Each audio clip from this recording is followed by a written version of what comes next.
Oui, bonjour mes chers abonnés, c'est le résumé de l'info numéro 23 du 1er août 2025. Alors, Trump, oui, Ukraine, oui, bien sûr. Tout ça, nous allons le résumer dans ce résumé de l'info. Mais avant cette lecture, j'aimerais vous remercier pour tous vos commentaires sur mon anniversaire. Vous êtes très, très sympa. Très, très sympa. Merci du fond du cœur. Merci à tous. Allez, le résumé de l'info du 1er août 2025. Salut. On va parler de Pokrovsk, bien sûr, pour la journée d'hier, mais je voulais aussi qu'on en parle pour la journée de mardi, puisqu'on a assisté à de nouveaux développements de l'encerclement, et c'est le titre de notre vidéo. Est-ce que Pokrovsk va bientôt être encerclé? On voit qu'aujourd'hui, donc la carte qui est là, hein, c'est comme si on se plaçait immédiatement à gauche de la carte précédente. On voit les forces russes qui maintenant donc attaquent plein ouest en direction donc d'un village qui est stratégique, hein, qu'on a encadré en orange, qui est Rodinskoye, parce que ce village, c'est la clé de la défense nord de Pokrovsk, Mirnograd. Et aujourd'hui, les Russes sont à, je crois, c'est 3,2 km ou 3,7 km. Enfin, il y a moins de 4 km entre leur première ligne et Rodinskoye. Alors, autant vous dire que, bien évidemment, la route qui passe par Rodinskoye est sous les feux de tous les moyens d'appui de l'infanterie mécanisée russe. Hein. Il y a pas de problème là-dessus. Donc, on le voit sans arrêt, hein, les drones notamment à fibre optique qui se posent dans un champ puis qui attendent que passent les camions et qui au moment où ils passent viennent les attaquer pour alors que ce soit la relève des troupes, que ce soit la logistique, etc. Donc déjà l'acheminement sur cette ligne de vie est chaotique, mais les forces russes sont maintenant à un jet de pierre de cette localité, et si elle tombe, il ne restera plus hein, que la route qui part depuis Pokrovsk vers l'ouest hein, pour pouvoir ravitailler la ville. Et cette route-là, elle est encore plus près des premières lignes russes qui attaquent Pokrovsk depuis le sud. Donc la situation, l'encerclement de Pokrovsk se poursuit. Il n'est pas terminé, mais il risque d'advenir dans les jours qui viennent.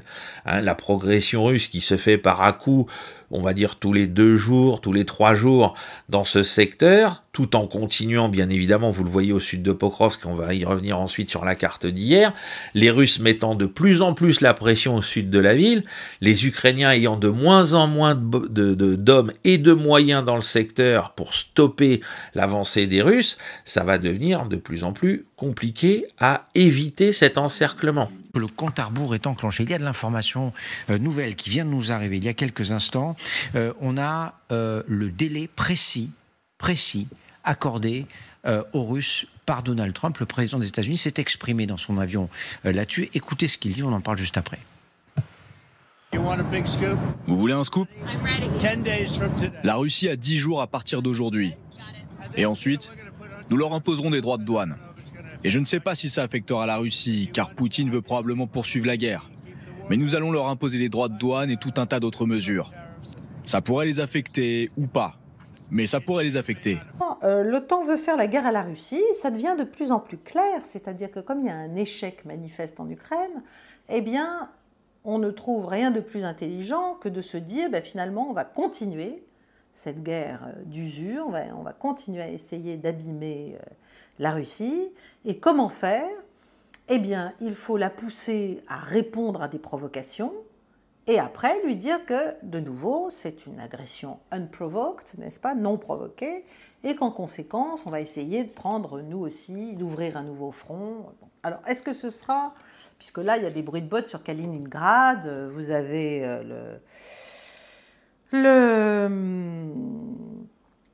enfin, depuis 8-10 jours, mais ça fait des mois que ça dure, hein, mais depuis 8-10 jours, il y a une rhétorique de l'OTAN de plus en plus forte sur le thème « La Russie prépare une guerre contre l'Europe » et ce sera en 2027, n'est-ce pas?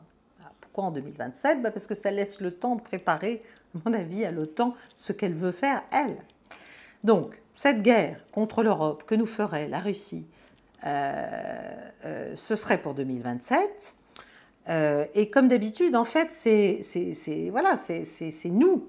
Ça signale plutôt nos intentions que celles de la Russie. Enfin bon, à ma connaissance et à la connaissance de tous, d'ailleurs, je ne pense pas que la Russie ait des plans pour envahir des pays européens.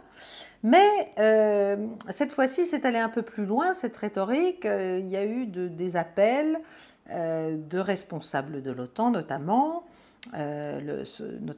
SACEUR, le Supreme Commander of Allied Forces in Europe, donc le commandant suprême des forces alliées en Europe, qui est un Américain,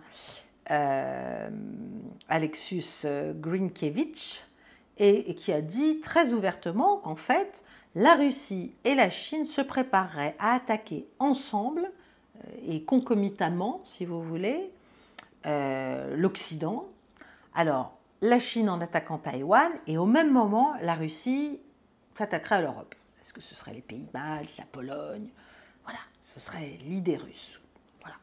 Donc la situation est de plus en plus complexe, d'autant que les Russes utilisent, pour contraindre les Ukrainiens à faire un usage à profusion des drones qui leur restent, utilisent, semble-t-il, une nouvelle tactique depuis le début de l'assaut sur Pokrovsk même la semaine dernière, c'est qu'ils envoient des chars tortues en nombre, pour attirer les drones ukrainiens, en sachant que les chars tortues vont résister, hein, on l'a expliqué avec ce fameux char qui a encaissé 60 drones, plus de 60 drones, et qui n'a été finalement neutralisé que parce qu'il avait roulé sur une mine qui a détonné et qui l'a immobilisé, mais pas parce que les drones l'ont détruit.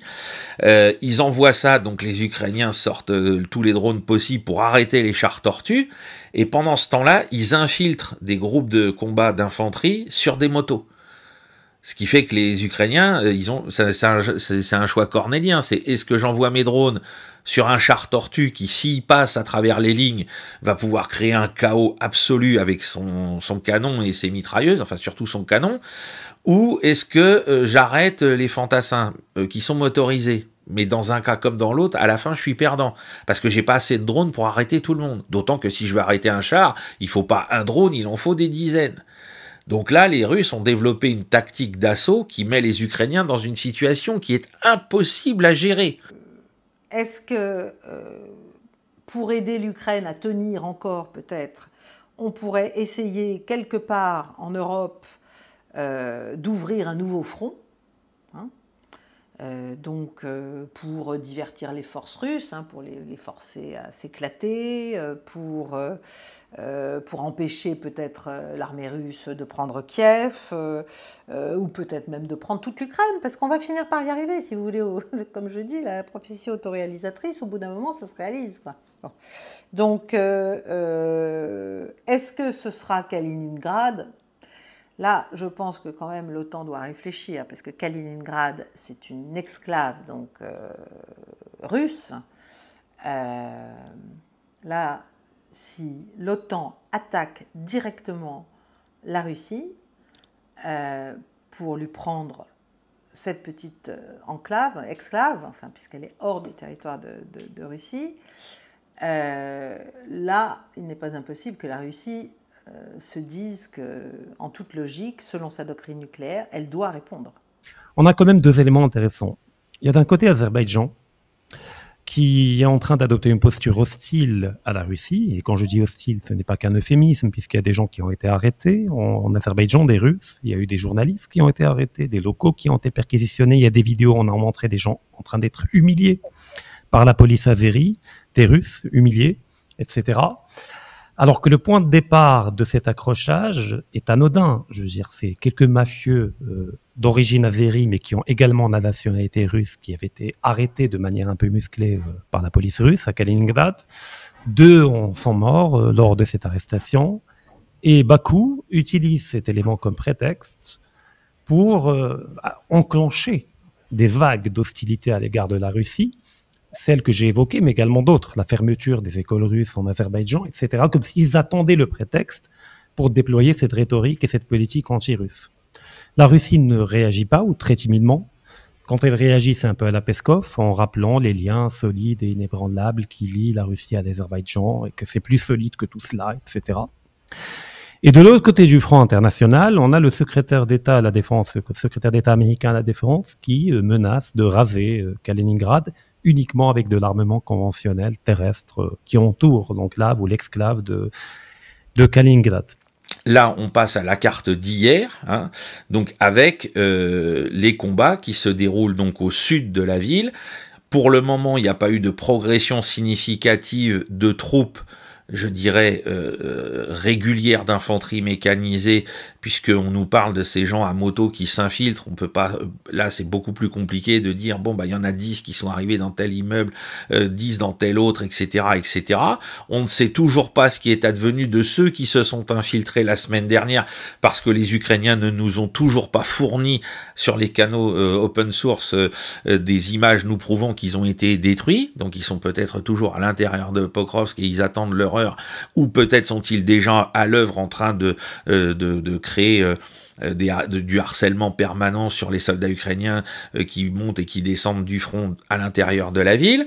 C'est toujours envisageable, hein. Voilà, alors Kaliningrad, bon, c'est vrai que les gens de l'OTAN en parlent.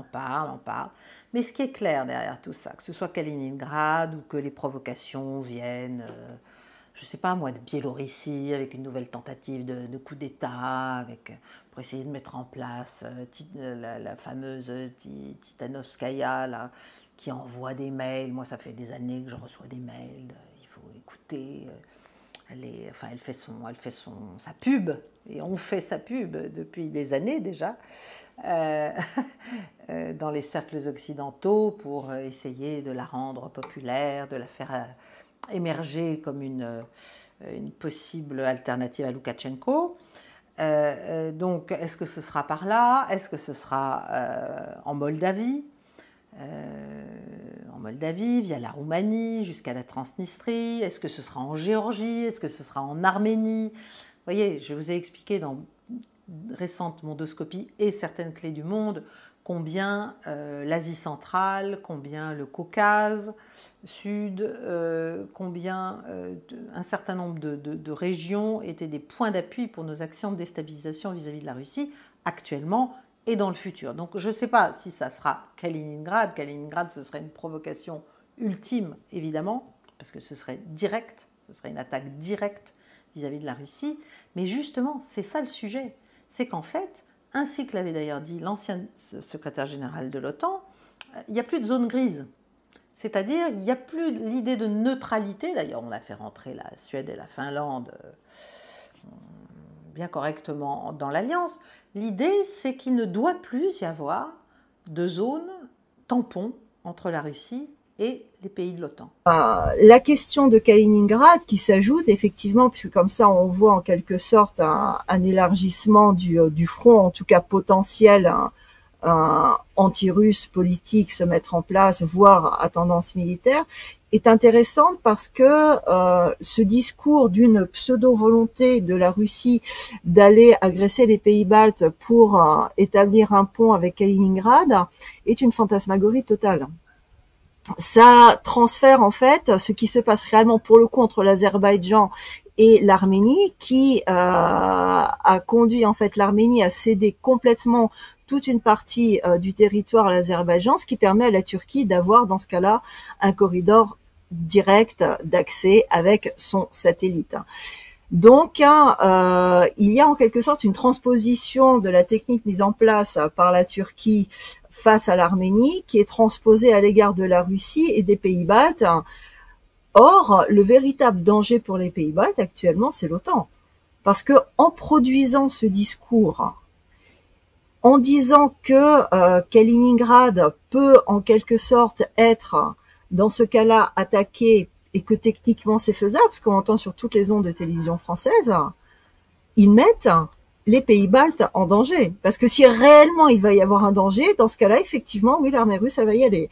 Et les pays baltes, ils vont pas résister longtemps quand même. la zone qu'on a mise en pointillé bleu, qui est la zone où se trouve le secteur des grands immeubles de hauteur de la ville, et qui, si elle tombe, va offrir rapidement aux Russes des moyens d'observation sur l'ensemble de l'agglomération de Pokrovsk vers le nord.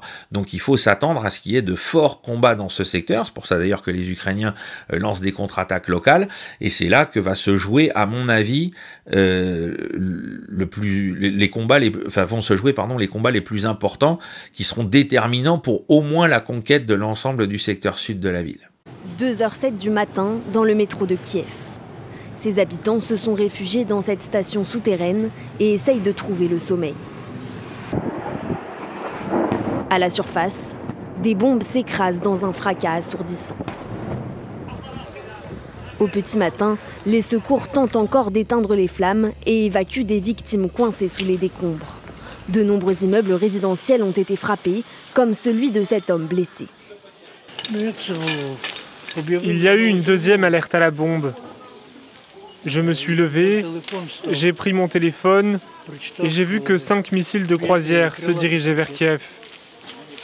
J'ai essayé de réveiller ma femme, mais ensuite, il y a eu des explosions et c'était fini. Notre fille est maintenant à l'hôpital. Les bombardements, qui ont aussi touché des écoles et des hôpitaux, ont fait plusieurs morts, dont un enfant de 6 ans et des dizaines de blessés. Une attaque massive. En quelques heures, 8 missiles et plus de 300 drones se sont abattus sur la ville, selon le président ukrainien. Son ministre des Affaires étrangères appelle Washington à accentuer la pression sur Vladimir Poutine. Le président Trump a été très généreux et très patient avec Poutine, essayant de trouver une solution. Il est temps de mettre la pression maximum sur Moscou. Il est temps de synchroniser toutes les mesures de sanctions. Il est temps d'imposer la paix par la force. Ces derniers jours, les forces russes ont multiplié les attaques meurtrières sur l'Ukraine, faisant fi de l'avertissement américain. Donald Trump a donné 10 jours à compter de mardi à Vladimir Poutine pour mettre un terme au conflit sous peine de nouvelles sanctions. Je rappelle que les combats qui ont lieu dans le secteur de Toretsk, Pokrovsk correspondent au Schwerpunkt, au point d'effort principal de l'armée russe. Ceux dans le secteur de Kupiansk sont dans le secteur, dans un des 2 secteurs secondaires qu'on a identifiés, où se déroulent donc des efforts un peu moins importants, avec la particularité pour Kupiansk, c'est que les combats qui se jouent là-bas influencent à la fois ceux qui se jouent le long de la frontière entre Soumy et Kharkov, et également ceux qui se déroulent plus au sud dans le reste du Donbass. Voilà. Alors on va passer tout de suite à la carte de Kupiansk. Donc aujourd'hui, on peut dire, suite aux combats encore qui se sont déroulés hier, que les Russes ont bien donc repénétré, vous le voyez, dans la zone de Moskovka et Sobolivka, qui était dans la zone grise sur la carte qu'on vous montrait encore lundi. Que donc l'enveloppement par l'ouest de la ville de Kupiansk se poursuit, et puis l'autre information, ce qui est encerclé dans cette espèce de banane en blanc, c'est que les Russes donc ont avancé dans les quartiers nord et nord-ouest de Kupiansk, donc ils ont pénétré dans la ville elle-même. Et ils se rapprochent du centre-ville, donc je pense qu'ils font ça, ces attaques-là sont là pour fixer la majorité des défenseurs ukrainiens, tandis que la flèche que vous voyez en blanc à l'ouest de Kupiansk, elle, c'est l'attaque qui va permettre de couper les 2 voies de communication qu'on a remis en avant en vert fluo sur la carte, les 2 routes d'accès qui permettent de ravitailler Kupiansk et la poche ukrainienne qui se trouve donc à l'est de Kupiansk, à l'est de l'Oskol. Donc voilà, la situation devient de plus en plus compliquée pour les défenseurs. Mais il est important de dire qu'à aucun moment, contrairement à ce que j'ai entendu, qui est totalement faux, Trump a essayé de faire une paix séparée avec la Russie, ou a essayé de faire une paix séparée avec l'Iran, ou fait une paix séparée avec les Palestiniens. C'est faux. L'administration Trump n'a jamais essayé de faire la paix, il a juste essayé de trouver une manière de se dégager du conflit, d'essayer de geler le conflit d'une certaine manière, et à aucun moment, il y a eu des tentatives, et notamment en ce qui concerne le cas de l'Ukraine, il n'y a jamais eu, pas même la tentative d'avoir une paix séparée avec l'Ukraine. Tout au plus, ce qu'ont essayé de faire les Américains, c'est de faire pression pour que le point de vue du général Keith Kellogg, qui était le conseiller de Trump pour l'Ukraine, il voulait geler le conflit avec certains accommodements que la Russie aurait pu accepter sur la base d'un gel du conflit. Et donc, tous les efforts des Américains sont portés sur cette solution qui était plus ou moins acceptable pour les Ukrainiens. C'est tout. Mais il n'y a jamais eu l'idée de faire une paix séparée par-dessus la tête des Ukrainiens. Ça, c'est de la propagande qui a été évoquée en Europe, de la propagande anti-Trump. Et je suis très surpris d'entendre d'ailleurs des gens qui seraient plutôt favorables à Trump revenir avec exactement ces mêmes éléments de propagande. Donc maintenant, on va descendre dans le secteur du Schwerpunkt russe, hein, donc Konstantinivka, Toretsk, jusqu'à ensuite Pokrovsk. Alors la première nouvelle, avant de rentrer dans le détail de la carte, c'est que le ministère de la Défense russe annonce avoir entièrement pris le contrôle jusqu'au dernier petit pâté de maison, jusqu'au dernier petit immeuble de Chasov-Yar. On vous avait dit depuis plusieurs semaines que quasiment il restait même pas 1% de la ville sous le contrôle de l'armée ukrainienne. Eh bien, selon le ministère de la Défense russe, ce matin, ils annoncent que l'ensemble de la ville de Chasov-Yar est tombé après une résistance absolument héroïque des défenseurs ukrainiens. Oui, bien sûr, l'OTAN est une des causes profondes de ce qui s'est passé en Ukraine. Mais je le répète, ça n'est pas la raison pour laquelle les Russes sont entrés en Ukraine. Donc oui, ça fait partie des éléments qui permettront d'arriver à la solution, mais ça n'est pas l'élément central. C'est comme ça qu'il faut le voir. Et je le rappelle que la raison pour laquelle les Russes sont entrés en Ukraine, pour reprendre cet exemple, c'est la protection de la population. Et c'est la raison juridique, tout l'édifice juridique qui a été étudié par les Russes avant d'intervenir, puisque auparavant ils n'avaient jamais voulu intervenir en Ukraine, cet édifice juridique est construit autour de la responsabilité de protéger.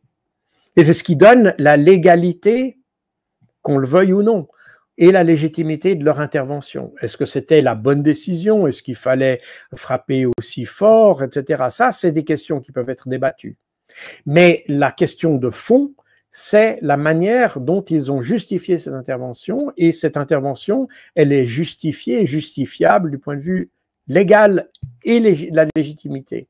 De combat en milieu urbain, alors c'est pas Bakhmout hein, par rapport aux moyens investis de part et d'autre pour tenir ou pour conquérir cette ville, mais néanmoins on a assisté à des combats absolument fous en termes de guerre urbaine dans la ville de Chasov-Yar et qui ont duré extrêmement longtemps. Et puis dernière zone, le secteur donc qui correspond au nord de cette avancée que les Russes ont créée depuis la mi-avril entre Konstantinivka et Pokrovsk. Là, on a toujours des combats, donc près de Poltavka et près de Roussine-Yar, parce que les Ukrainiens ont bien compris que si les Russes prenaient ces localités-là et débouchaient vers le nord, c'est pareil, il n'y a plus grand-chose pour les empêcher de faire un mouvement de développement par l'ouest de Konstantinivka. Ces droits de douane, alors on ne sait pas exactement comment il va s'y prendre. Ce que l'on sait, c'est que le ton de Donald Trump a radicalement changé sur cette question, Madame l'ambassadeur. Oui, parce qu'il est vexé de s'être heurté à un mur avec Vladimir Poutine, alors qu'il lui avait fait une offre très généreuse au début, et qui était aussi la possibilité d'une réhabilitation sur la scène internationale. Et non seulement Vladimir Poutine n'en a pas tenu compte, mais il a frappé l'ensemble des villes d'Ukraine et des populations civiles. Ça paraissait comme une provocation. Donc Donald Trump a compris que pour le moment, de toute façon, Poutine entendait poursuivre cette guerre. Et donc il cherche un moyen d'exercer des pressions sur lui. Alors ces sanctions, il y a peu de chances que ça fonctionne. D'ailleurs, il dit ça marchera ou pas. Donc il reconnaît lui-même d'emblée qu'il y a peu de chances que c'est un effet. Les sanctions secondaires avec la Chine, ça va être compliqué, parce que la Chine s'est opposée déjà aux droits de douane qu'il voulait mettre sur la Chine. Il y a des négociations en cours. Et donc, si effectivement, il multiplie les sanctions secondaires, ça va être difficile. Et pour la Russie, elle exporte très peu vers les États-Unis et elle exporte en réalité de l'uranium enrichi. Et elle est la seule à pouvoir le faire. On a vu des ONG israéliennes affirmer haut et fort devant les caméras de télévision du monde entier que se déroulait un génocide à Gaza, selon leurs mots. Je veux revenir rapidement sur le fameux ultimatum. Vous savez que Trump a lancé comme si c'était lui qui devait être le grand arbitre de la paix, alors que les États-Unis sont partie prenante du conflit. Hein. Mais c'est Donald Trump qui s'était donné cette posture en expliquant qu'il donnait 50 jours à Vladimir Poutine pour la conclusion d'un accord de paix, juste à Vladimir Poutine, naturellement pas à Zelensky, et que sinon il y aurait des sanctions terribles qui s'abattraient à la fois sur la Russie et surtout sur les pays qui font du commerce avec elle, donc des sanctions dites secondaires pour essayer de l'isoler et de l'affaiblir. Bon. Et voilà que soudainement, cet ultimatum qui nous amenait au 2 septembre, je crois, ou au 1er, je ne sais plus, c'est-à-dire la veille du sommet de Pékin pour la capitulation du Japon, où Xi Jinping et Poutine seront ensemble et où il se disait que peut-être Trump pourrait venir, ça aurait été une manœuvre intelligente, mais enfin bon, ça me semble assez peu probable à ce stade, vu l'ambiance. Bref, en tout cas, on est passé de 50 jours à 12 jours. Et donc, pourquoi ? Voilà, c'est ça la question. Pourquoi est-ce qu'on est passé ? Alors, bien sûr, il y a des exceptions. Il y a des exceptions, comme il y en a eu d'ailleurs vis-à-vis de l'Union européenne. J'y reviendrai à la clé du monde. La Turquie ne devrait pas être ciblée dans ses sanctions secondaires par les États-Unis, parce qu'en fait, la Turquie sert les États-Unis puisqu'elle déploie son influence vers l'Est, si vous voulez, de l'Eurasie, au détriment de la Russie. Donc ça aide. Ça aide évidemment les Américains. Donc là, les Turcs vont échapper probablement aux sanctions secondaires. Et puis, il y a d'autres petits partenaires des États-Unis, plutôt mineurs en Asie centrale, qui pourraient aussi échapper à ces sanctions secondaires, pour autant qu'ils se soumettent naturellement aux oukases de Washington.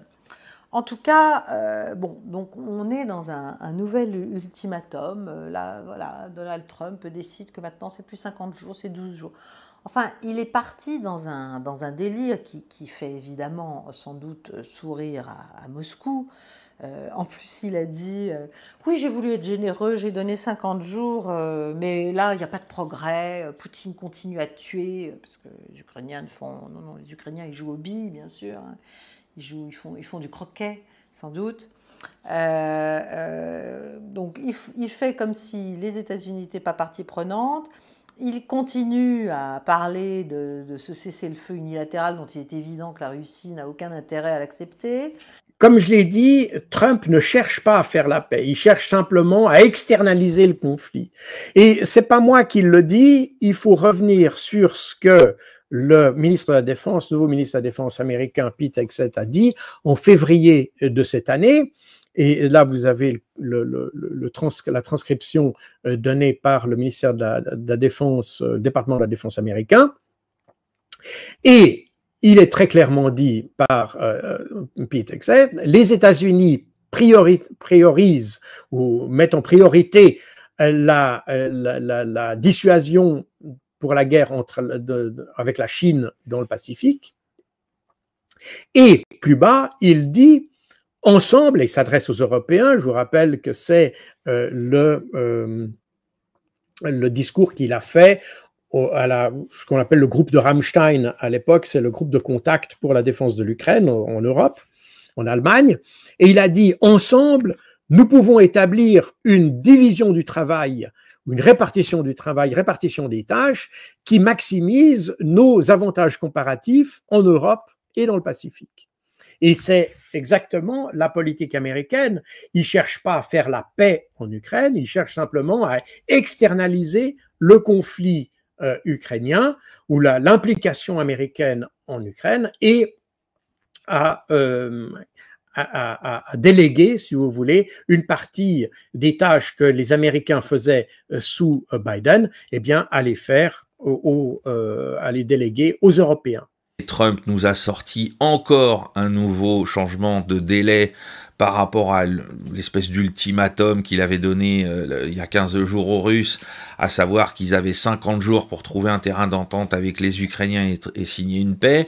Là, il a dit qu'il était tellement énervé, tellement déçu par Vladimir Poutine qu'il ne lui donnait plus que 10 à 12 jours. Voilà, et là, sinon, j'insiste tout de suite sur le sinon, il allait appliquer des droits de douane prohibitifs aux pays clients, aux principaux clients de la Russie, donc les plus importants pays des BRICS, les BRICS historiques, l'Inde, le Brésil, etc. Et bien évidemment, alors les Russes ont fait quoi ? Qui me parle ? Bon, notamment par la voix de Medvedev, qui a dit Monsieur le Président, revenez sur terre, on n'est ni Israël, ni l'Iran, ni nous sommes la Russie, et personne ne nous pose d'ultimatum, et surtout pas dans ces termes-là, avec ce côté désinvolte, vous me cassez les pieds, faut rentrer dans le rang maintenant, hein, donc Medvedev a rappelé ça avec sa verve habituelle, et puis surtout, on a assisté dans la foulée aux réactions à la fois, bien sûr, des Chinois qu'on dit, mais ouais, à d'autres, hein, puisque l'histoire des tarifs, les Chinois en ont déjà suffisamment parlé, enfin des droits de douane, les Chinois en ont suffisamment déjà entendu parler de manière directe avec Washington. Et puis, un peu plus tard, on a eu la réaction de Lula, donc le président du Brésil, qui est venu dire, mais mon cher Donald Trump, on n'est plus à l'époque des années 60, où les Américains faisaient la pluie et le beau temps à Brasilia pour changer les gouvernements avec l'armée. On est un État souverain, développé, puissant, et on n'en a rien à faire de votre histoire. Alors, Trump, il a une politique qui est extrêmement semblable à ses prédécesseurs. Et c'est pour ça que quand on utilise les mots, par exemple, État profond, néoconservateur, tout ça, qui sont des termes qui sont jamais vraiment définis chez nous. Encore que l'État profond est une notion un peu plus claire que néoconservateur. Enfin bon, voilà. Medvedev a répondu à Lindsey Graham, qui naturellement, en bon roquet-mordeur, faisait une explication de texte, n'est-ce pas, de la déclaration de Trump. Medvedev a expliqué que si ça continuait comme ça, les États-Unis allaient se rendre compte que c'était pas l'Ukraine qui serait simplement attaquée, mais ça les mettrait directement en conflit avec la Russie elle-même. Aux États-Unis, il y a beaucoup de domaines qui sont bipartisans. La lutte contre la Chine, la lutte contre la Russie, la lutte ou les efforts contre le soutien à Israël, par exemple, l'opposition à l'Iran. Toutes ces questions-là sont des questions bipartisanes. Et la différence qu'on a entre républicains et démocrates, elle se situe davantage sur les questions de politique intérieure, notamment la politique sociale, la question de la sécurité sociale qui avait fait beaucoup de parler d'elle, notamment au moment de la présidence d'Obama. Et ça, c'est très important de comprendre ces nuances parce que vous vous trouvez avec des gens qui ont un peu la même philosophie concernant typiquement la Russie, etc. Maintenant, ce que Trump apporte là-dedans, il apporte une sorte de confusion dans la mesure où il approche le problème différemment de ses prédécesseurs. Les gens comme Biden, Obama et autres avaient une approche plus géopolitique, géostratégique des problèmes. Lui, il a une approche qui est tirée de son expérience personnelle. C'est une expérience, c'est un commercial, d'une certaine manière. Donc, il approche les problèmes de cette manière-là et il a de ce fait des priorités, non pas les priorités au niveau des objectifs qui sont différentes, mais des priorités dans la manière de faire qui sont différentes. Et on le voit très bien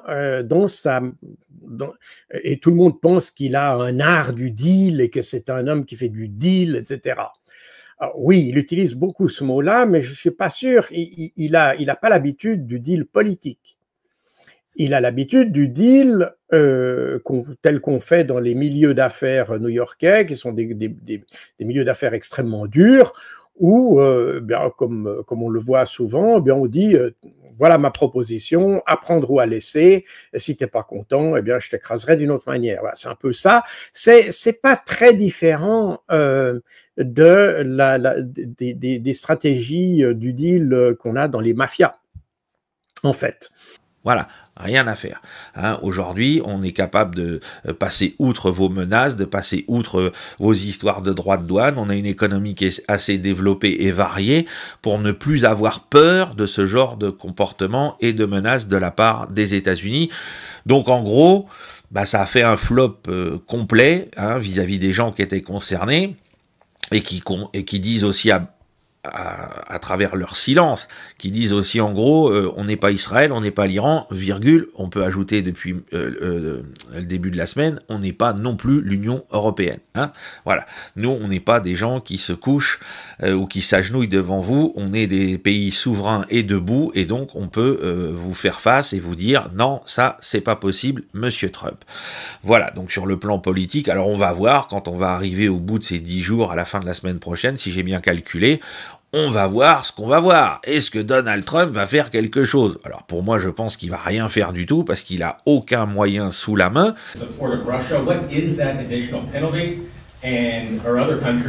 Facing the same threat? Well, we're negotiating right now, and it's also BRICS. You know, they have BRICS, which is basically a group of countries that are anti the United States, and India is a member of that, if you can believe it. It's an attack on the dollar, and we're not going to let anybody attack the dollar. So it's partially BRICS, and it's partially the trade, this trade situation. It's the deficit. We had a tremendous deficit. So, as you know, Prime Minister Modi is a friend of mine, but they don't do very much business in terms of business with us. They sell a lot to us, but we don't buy from them. You know why? Because the tariff is so high. They have one of the highest tariffs in the world. Now they're willing to cut it very substantially, but we'll see what happens. We're talking to India now. We'll see what happens. It doesn't matter too much whether we have a deal or whether we charge them a certain tariff. But you'll know at the end of this week. August 1st is a very big day for this country because money is going to pour into the United States like we've never seen before. Yes, ma'am. Parce que vous savez quand même que l'économie russe, c'est la quatrième, en parité de pouvoir d'achat, c'est la quatrième du monde aujourd'hui. Hein, donc là, quand même, on est face à un tel démenti de nos espoirs en 2022 et depuis, que toute la propagande occidentale ne peut pas casser ces faits. Alors, c'est vrai que là, il y a une baisse de la croissance, puisqu'on n'est plus qu'à 1,4%, mais ça ignore les politiques fiscales russes, notamment celle de la Banque centrale russe en 2024 pour faire baisser l'inflation. Et là, il y a quelques jours, la Banque centrale américaine russe a annoncé une baisse de 2% des taux d'intérêt. Donc les Russes ont des difficultés, mais quand même les managent assez remarquablement. Donc en fait, Trump, que veut-il faire? S'il est sérieux, il veut surtout taper l'Inde et la Chine par ces sanctions. Voilà. Pour l'instant, ça ne produit pas grand-chose. La Chine, en particulier, a quand même des cartes extrêmement fortes dans son jeu, notamment les minéraux, les terres rares, dont le complexe militaro-industriel américain a le plus cruel besoin. Donc là, je pense que Trump fait un peu n'importe quoi, si vous voulez. Donc, Est-ce que ça touche la rapide détérioration de la situation militaire en Ukraine? Peut-être, parce que c'est vrai que la Russie avance très vite, je vous l'ai déjà aussi expliqué, de plus en plus vite, que même les médias ukrainiens s'en affolent. Au terrain, la situation, on va le voir, continue d'empirer, qu'on a encore eu cette nuit des frappes russes sur la profondeur du territoire ukrainien. Donc la seule chose qui peut vraiment modifier la position de l'Ukraine et de sa diplomatie à l'égard de Moscou, c'est l'arrivée de Zaloujny. Alors par contre, est-ce que ça va aller dans le bon sens? Et ça, c'est beaucoup plus compliqué à déterminer. Est-ce que Zaloujny va être là pour téléguider une négociation qui soit, qui rentre dans les conditions posées par Moscou? On peut en douter. Donc la Russie va continuer son offensive, va prendre de plus en plus de territoire, que ce soit au nord de Zaporijia, que ce soit à Soumy, que ce soit à Kharkiv, que ce soit à Dniepropetrovsk. Bon, tout ça avance quand même assez sérieusement et c'est pas les pressions de Washington ou de l'Europe qui vont changer cette réalité. Donc la question, c'est comment faire, à mon avis, du point de vue américain, c'est qu'ils s'imaginent pouvoir, en imposant des droits de douane, donc des sanctions secondaires très lourdes sur la Chine et l'Inde, ils s'imaginent que, comme ce sont les partenaires commerciaux principaux de la Russie, au sein des BRICS en plus, même si malgré tout, la Chine et l'Inde font plus de commerce, il faut quand même le savoir, avec les États-Unis qu'avec la Russie. Donc il se dit, bon, voilà, ces deux pays vont peut-être comprendre qu'ils ont plus intérêt à rester du côté de leur partenaire commercial principal, c'est-à-dire nous, les États-Unis, que simplement de s'aligner stratégiquement, géopolitiquement, avec des conséquences commerciales sur la Russie, de continuer à s'aligner. Donc, bon, d'abord, s'il impose ces tarifs, ça va faire augmenter les prix pour les Américains, hein, des produits chinois et des produits indiens. Donc, est-ce que c'est une bonne idée pour l'économie américaine? Je ne sais pas. Ce qui est certain, c'est qu'il s'imagine probablement, enfin, il calcule que la Chine et l'Inde pourraient baisser leurs importations énergétiques de Russie, que ce soit volontairement ou que ce soit sous la pression des tarifs, et que tout ça, ça pourrait faire en sorte que Poutine, finalement, en vienne à faire des concessions. C'est les raisonnements américains qui sont tenus, si vous voulez. On peut trouver ça naïf, on peut trouver ça pas du tout adapté à ce qu'est la réalité de la mentalité russe et de la mentalité du pouvoir russe actuel et de la réalité de l'opération militaire spéciale et de ses résultats et de la force de la Russie. Bon, mais néanmoins, il y a quand même ces raisonnements qui sont faits. Et quant à Poutine, bon ben lui, il est dans la situation dans laquelle il est, militairement, sur le terrain en Ukraine, c'est-à-dire une position comment dirais-je, positive, favorable, et lui il s'imagine que il va de toute façon parvenir à ses buts de guerre à un moment ou à un autre, que ce soit sur les régions disputées, que ce soit sur la dénazification, la démilitarisation et la neutralité constitutionnelle de l'Ukraine, à laquelle elle s'était quand même engagée, même si la Chine et l'Inde comment dirais-je, réduisent leur commerce avec la Russie. Et ce n'est pas sûr que ces deux pays le fassent. Une nouvelle réunion, une nouvelle décision qui va à l'encontre des pressions présidentielles. Pour la 5e réunion consécutive, la Réserve fédérale a voté le maintien des taux. Cette décision a été influencée par l'incertitude quant à l'impact des droits de douane imposés par le président sur l'économie américaine. Aujourd'hui, le comité fédéral de l'Open Market a décidé de maintenir notre taux directeur inchangé. Nous pensons que la position actuelle de la politique monétaire nous place en bonne position pour réagir en temps opportun aux évolutions économiques potentielles. Mais il y a eu des dissensions. 2 gouverneurs de la Fed se sont opposés à la décision de maintenir les taux inchangés. C'est la première fois en plus de 30 ans que plusieurs responsables votent contre. La décision de la Fed est intervenue le jour même où le président Donald Trump a de nouveau exigé une baisse des taux. Il a écrit sur les réseaux sociaux que Too Late, trop tard, son surnom pour Jérôme Powell, devait maintenant baisser les taux pour aider les Américains à acheter et à refinancer leur maison. Puis, juste avant l'annonce de la Fed, il a de nouveau critiqué le président de la Fed. Il a fait du mauvais travail. Il a une réunion aujourd'hui, mais je l'appelle too late parce qu'il est toujours trop tard. Même s'il le fait aujourd'hui, il ne le fera probablement pas. J'ai entendu dire qu'ils allaient le faire en septembre, pas aujourd'hui. Pour quelle raison, personne ne le sait. Les dernières données sur le PIB, également publiées mercredi, ont montré que l'économie américaine avait connu une croissance de 3% entre avril et juin, après s'être contractée au cours des 3 premiers mois de l'année. Cependant, cette reprise, meilleure que prévue, est en grande partie due au fait que les entreprises ont importé massivement en début d'année afin d'anticiper les droits de douane imposés par le président. La semaine dernière, le président a visité le bâtiment de la Réserve fédérale à Washington. Il s'est disputé avec Jérôme Powell au sujet du coût des rénovations en cours. La Banque centrale américaine a baissé ses taux à 3 reprises l'année dernière pour un total d'1 point de pourcentage. Mais elle les a maintenus inchangés depuis le retour de Donald Trump à la Maison-Blanche en janvier. Le FMI a relevé ses prévisions de croissance mondiale pour 2025, invoquant une résilience plus forte que prévue des principales économies et une amélioration de l'environnement politique.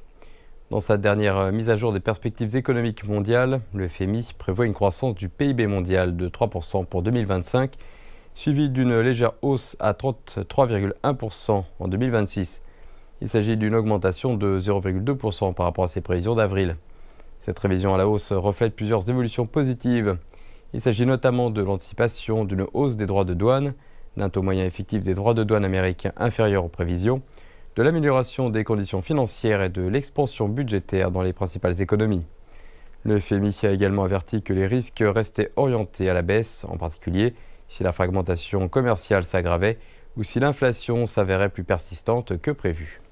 La Chine versera aux parents 3 600 yuan par an pour chaque enfant âgé de moins de 3 ans à compter du mois de janvier 2025. Cette nouvelle mesure incitative s'inscrit dans le cadre des efforts continus visant à inverser la tendance à la baisse du taux de natalité. Selon les responsables, cette politique vise à créer une société favorisant la natalité et à alléger le fardeau des familles. Ces paiements directs répondent aux difficultés réelles des familles. Il s'agit de soutenir les parents là où ils en ont le plus besoin, en rendant les services de garde d'enfants plus abordables tout en investissant dans notre avenir. Avec la baisse du taux de natalité, la Chine est passée d'une politique de l'enfant unique à une politique autorisant désormais les couples à avoir 3 enfants. Le gouvernement améliore également l'éducation, les soins de santé et même l'aide au logement afin de réduire les pressions que de nombreux parents redoutent et subissent. Dans le domaine de l'éducation, les gouvernements locaux mettent en place des politiques visant à réduire la charge scolaire. Récemment, le Conseil des affaires d'État a annoncé son intention d'introduire progressivement la gratuité de l'enseignement préscolaire afin d'alléger les dépenses des ménages.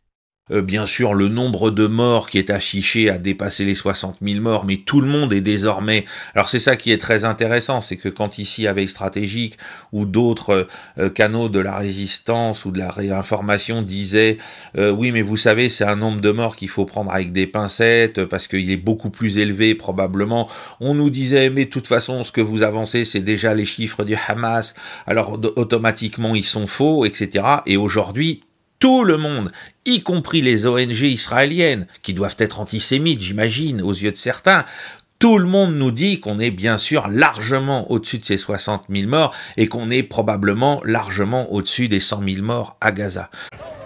Ils reviennent d'un centre de distribution chargé, des sacs de farine de 50 kilos sur leurs épaules. Mais pour certains, c'est allongé qu'ils rentrent sur des brancards de fortune. Grâce à Dieu, j'ai pu rapporter de la farine. Nous le faisons au péril de nos vies. Il y a des morts, des tirs. La situation est extrêmement difficile. Selon la défense civile palestinienne, les soldats israéliens auraient ouvert le feu sur des Gazaouis qui attendaient la distribution de l'aide humanitaire. De son côté, Israël n'a pas encore réagi. En tout cas, Dans cet hôpital du nord de Gaza, les blessés affluent par dizaines et parfois, les premiers secours se font à même le sol. Pour récupérer de la nourriture, les Gazaouis peuvent aussi regarder vers le ciel. Depuis dimanche, les largages d'aide humanitaire ont repris, menés d'abord par la Jordanie et les Émirats arabes unis, suivis mardi par le Royaume-Uni. Et dès vendredi, la France va s'y atteler à hauteur de 40 tonnes. Nous avons couru pour aller chercher de la nourriture pour nos enfants. Depuis plus de 7 jours, je n'ai rien pu récupérer. Et aujourd'hui, en raison du grand nombre de personnes présentes, voici ce que j'ai pu obtenir. Du riz mélangé à du sable. Je l'ai récupéré dans le sable. Nous allons le nettoyer et le manger pour apaiser notre faim. Courir vers de la nourriture qui tombe du ciel, c'en est trop pour beaucoup de Palestiniens qui se sentent, une fois de plus, humiliés. Les gens veulent manger, ils veulent vivre décemment et dignement. C'est une insulte aux citoyens palestiniens. Ils se battent et s'entretuent pour obtenir de l'aide. Le week-end dernier, Israël a recommencé à laisser passer au compte-gouttes certains camions. 450 véhicules, selon l'État hébreu. Il a aussi instauré des pauses quotidiennes dans ses opérations militaires pour leur permettre d'entrer dans la bande de Gaza. Mais pour les ONG, c'est insuffisant. Elles plaident pour un laissez-passer total des camions bloqués aux frontières.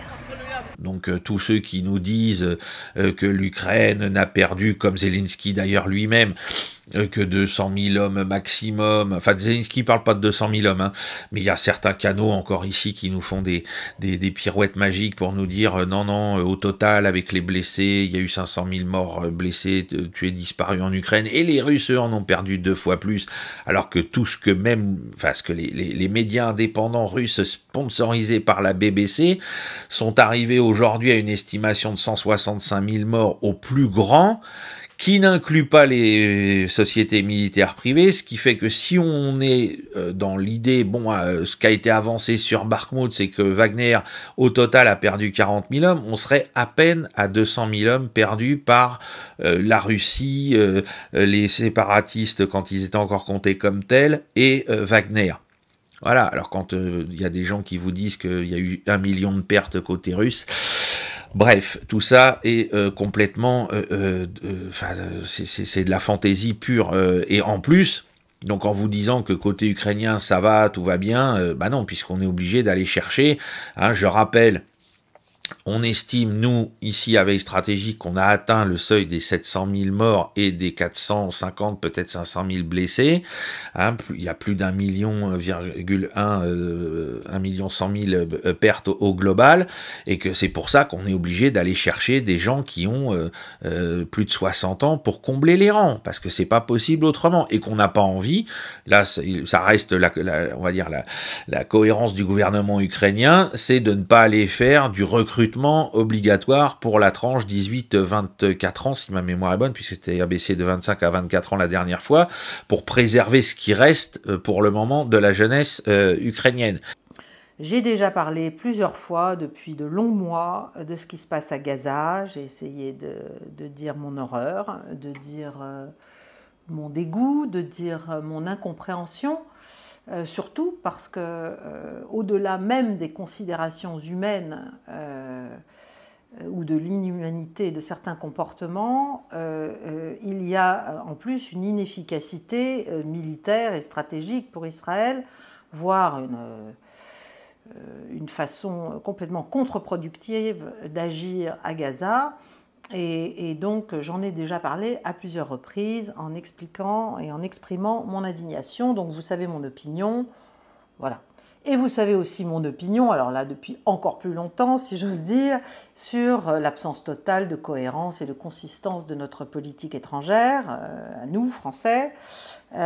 Et donc, justement, une fois n'est pas coutume, et je ne vais pas bouder mon plaisir, je trouve que, pour une fois, le président de la République, et derrière lui, bien sûr, les ministres, ont été capables de braver l'omerta, les tabous, les pressions énormes, gigantesques, pour se conformer à ce qu'il convient, n'est-ce pas, de penser de ce que fait Israël à Gaza depuis bientôt 2 ans. Bref, et les pressions américaines, bien sûr, les pressions du camp occidental et de sa tête, évidemment. Et donc, je dis aujourd'hui que je suis tout à fait d'accord avec la déclaration qu'a faite le président français, quelles que soient ses motivations, parce qu'évidemment, ces motivations ne sont pas forcément des motivations strictement humanitaires, humaines, de compassion, de dignité, je n'en sais rien. Je ne connais pas les motivations de cette décision, ni qui la lui a fait prendre, mais il l'a prise. Eh bien, le gouvernement britannique, à la fois par le biais du Premier ministre Starmer, mais aussi de son ministre des Affaires étrangères, qui était à l'ONU, comme Jean-Noël Barrot d'ailleurs, ont déclaré que eux aussi avaient l'intention de reconnaître au cours de la prochaine Assemblée générale de l'ONU l'État palestinien, avec pour les Britanniques cette condition de dire voilà, sauf si Israël se met à modifier de manière vraiment alors drastique sa politique, et notamment parce que ça c'est un point, parce que on pourrait dire oui bah Israël peut arrêter de bombarder la bande de Gaza puisque ça fait partie des conditions, ça c'est quelque part accessible assez facilement. Si Israël arrête bien évidemment de jouer avec l'envoi de l'aide humanitaire, ce qui est là encore tout à fait possible, mais par contre il y a une condition, on est sûr et certain que le gouvernement Netanyahou en l'état n'acceptera jamais, c'est de modifier sa politique en Cisjordanie.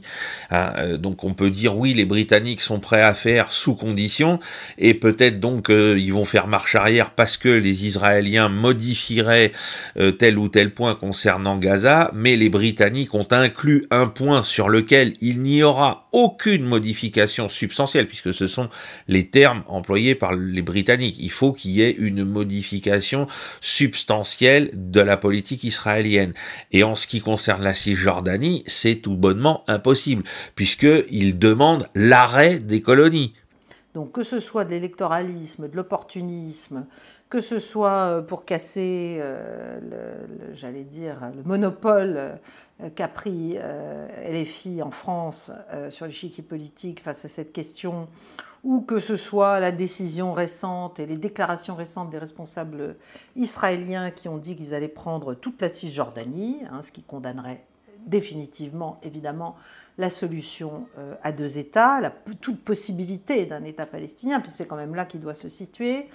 Que ce soit tel ou tel fait qui ait poussé Emmanuel Macron à annoncer cela, je trouve que c'est un geste important, et c'est un geste qui, s'il est bien sûr suivi des faits et largement expliqué comme il doit l'être, et suivi par nos diplomates, qu'on sache lui donner du relief, ça peut nous redonner un semblant de dignité et même de poids sur la scène internationale, parce qu'il ne faut pas oublier que si les États-Unis, Israël et quelques autres pays vassaux font comme s'il ne se passait rien à Gaza depuis 1 an et demi, n'est-ce pas, et comme si Israël avait le droit, au prétexte de se défendre, de faire ce qu'il fait à Gaza, les 2/3 de la planète sont quand même vent debout, et même les peuples occidentaux, une partie des populations occidentales commencent à... certains depuis longtemps et d'autres depuis moins de temps, mais enfin, il y a de grandes vagues et de lourdes vagues d'indignation jusqu'en Occident sur ce qui se passe à Gaza et le comportement d'Israël. Je ne parle même pas, bien sûr, de l'intelligentsia, non seulement en Israël, mais bien sûr juive internationale, qui a été tout à fait... est très vocale, de plus en plus vocale, même en France, et puis je ne parle pas des diplomates, des anciens militaires, des anciens hommes politiques de premier plan israéliens qui dénoncent ce qui se passe de plus en plus à Gaza. Et on a appris ce matin, hein, c'est arrivé un peu tard hier soir, alors j'ai pas les détails des conditions posées par le gouvernement canadien, mais le gouvernement canadien s'apprête à en faire autant. Ce qui d'ailleurs provoque déjà une crise de colère noire chez Donald Trump, qui dit si les Canadiens font ça, il n'y aura pas d'accord commercial avec le Canada. Voilà, donc on est dans un moment où on voit glisser à la fois le narratif qui maintenant, y compris du côté israélien, ne peut plus cacher la réalité sordide à laquelle on fait face, et puis de l'autre côté, d'autres gouvernements d'importance, le Canada, membre du G7, la Grande-Bretagne, membre du G7, membre permanent du Conseil de sécurité, qui commencent à dire la même chose que la France. Donc, bravo à ce geste d'Emmanuel Macron, voilà, qu'il faut maintenant suivre et sur lequel il faut capitaliser en termes diplomatiques et stratégiques et d'influence, même si ça ne plaît pas aux États-Unis, évidemment, même si ça ne plaît pas à Israël. Il y a eu des dénonciations. Trump a expliqué que de toute façon, ça n'avait aucune importance parce que ce que pouvait faire Emmanuel Macron n'avait pas de poids. Oui, en l'espèce, ça en a, là, pour une fois. La situation humanitaire reste catastrophique. Hein. J'entendais encore avant-hier des humanitaires américains ou britanniques qui disaient toutes les difficultés qu'il y a par rapport au nombre de camions qui sont à la frontière de la bande de Gaza et ceux qui finalement pénètrent et ceux qui finalement dont les chargements arrivent dans des conditions absolument chaotiques aux populations civiles, c'est tout à fait insuffisant, ce qui fait que les cas de famine vont continuer malheureusement de provoquer l'augmentation du nombre de morts. On a bien évidemment toujours des frappes israéliennes, ce qui est tout à fait insupportable. Et puis, parallèlement à ça, en Cisjordanie, on a encore assisté à des folies de la part des colons, dans l'impunité. Hein, c'est pour ça que je disais en préambule, par rapport à ce qu'exige la Grande-Bretagne, il n'y a quasiment aucune chance qu'Israël s'y plie.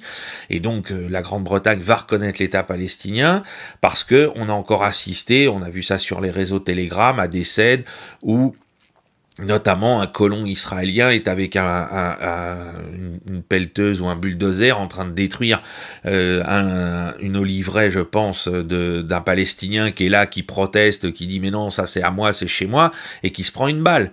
Et le gars a été arrêté par la police israélienne, en 24 heures il a été relâché. Le Canada a annoncé son intention de reconnaître l'État palestinien à l'instar de la France et du Royaume-Uni. Le Premier ministre Mark Carney a déclaré que cette décision était motivée par l'engagement de l'autorité palestinienne à mener des réformes et à organiser des élections générales en 2026, auxquelles le Hamas ne pourra pas participer. Israël et les États-Unis ont rejeté les déclarations de M. Carney, affirmant que ce changement de position nuisait aux efforts visant à obtenir un cessez-le-feu à Gaza. 17 pays ainsi que l'Union européenne et la Ligue arabe ont appelé le Hamas à se désarmer et à mettre fin à son règne sur Gaza.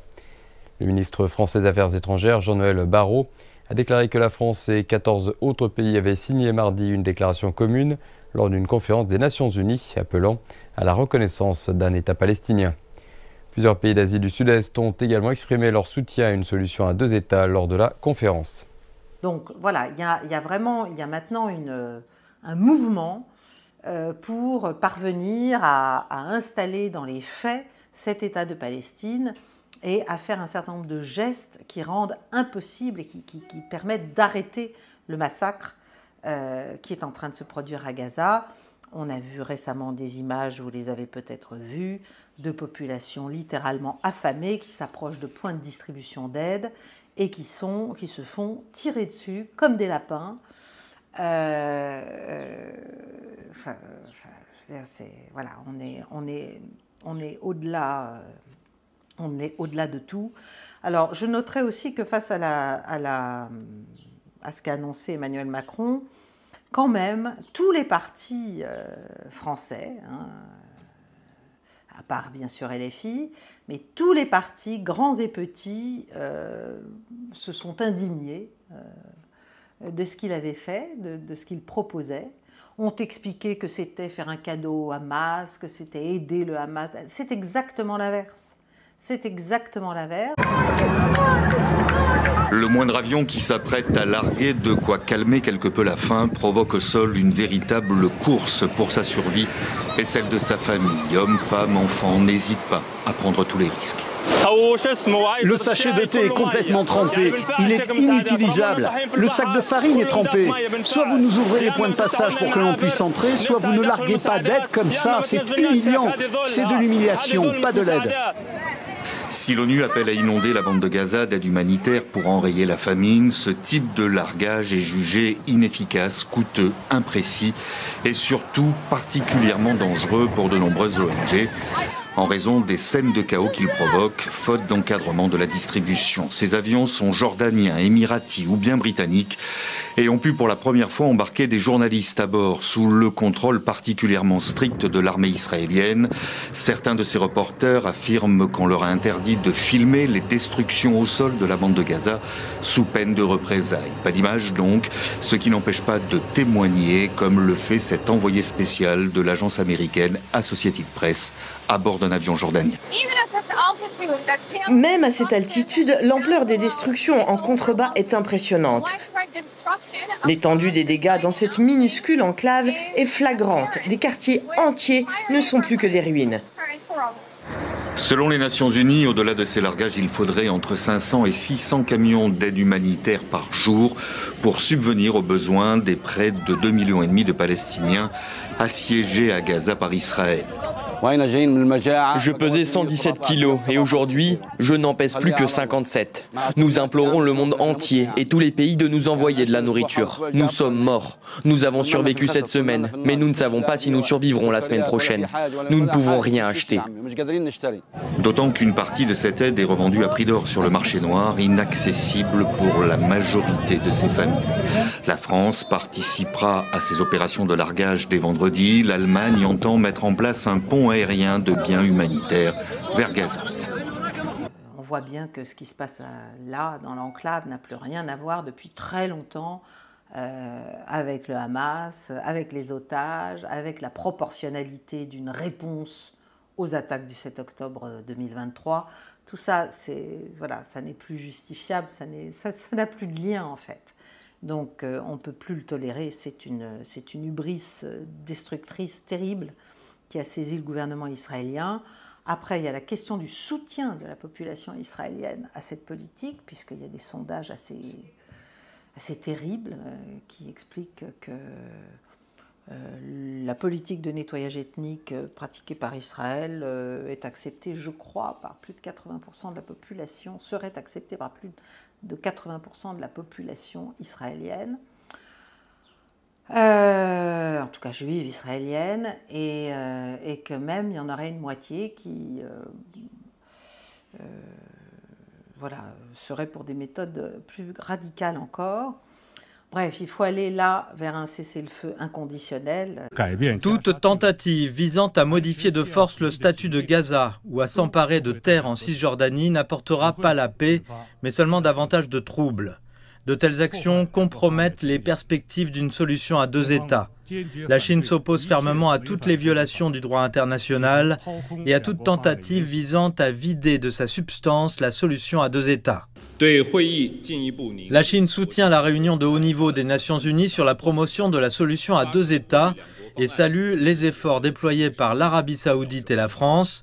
La Chine se félicite de cette conférence qu'elle considère comme une étape vers un consensus international plus fort et un appel plus fort en faveur d'une solution politique. La Chine considère la question palestinienne comme le cœur du conflit au Moyen-Orient et estime que la solution à deux États est la seule voie réaliste vers la paix. Au moins 142 des 193 États membres de l'ONU reconnaissent désormais ou prévoient de reconnaître l'État de Palestine. Depuis 2012, la Palestine bénéficie du statut d'observateur non membre à l'ONU. En 2023, elle a obtenu des droits élargis, tels que celui de proposer des résolutions et de rejoindre des comités, mais elle ne dispose toujours pas du droit de vote. La solution à deux États remonte à 1947, lorsque la résolution 181 de l'ONU a proposé la création d'un État arabe et d'un État juif. L'ONU a officiellement commencé à utiliser le nom Palestine en 1988, après que l'Organisation de libération de la Palestine a déclaré la création de l'État de Palestine. En gros, c'est une humiliation totale. En plus, ça s'est passé il était en train de jouer au golf en Écosse. Enfin bon, ça montre vraiment que l'Europe est traitée mais comme du menu fretin. Europe vassalisée, revassalisée, clairement. Donc, bon, on dirait, on n'a jamais dit que Trump était élégant, hein, c'est grossier mais c'est efficace. Van der Leyen, elle continue à mentir. Elle explique que c'est un accord extrêmement stable, qui va nous donner de la stabilité, de la prévisibilité, etc. Enfin, c'est surtout un accord léonin. C'est-à-dire qu'il n'y a aucun droit pour les États-Unis, pour les produits américains qui arrivent en Europe. En revanche, nous, on est taxés dans des proportions qui sont très loin d'être négligeables. Et puis en plus, on va devoir acheter, et on l'a écrit maintenant, 700 milliards de dollars de gaz américain, c'est-à-dire à peu près un peu plus du triple de ce que nous coûtait le gaz russe, de l'uranium. On va acheter de l'uranium aux Américains que les Américains achètent aux Russes. C'est intéressant. Ça aussi, j'ai bien vu, c'est très très intéressant. Bref, un vrai désastre pour les PME françaises. On marche complètement sur la tête. Trump profite vraiment de l'état de déliquescence et de comment dirais-je, de problèmes cognitifs de l'Europe dans cette affaire ukrainienne et ukraino-russe pour faire rendre gorge, pour nous faire rendre gorge.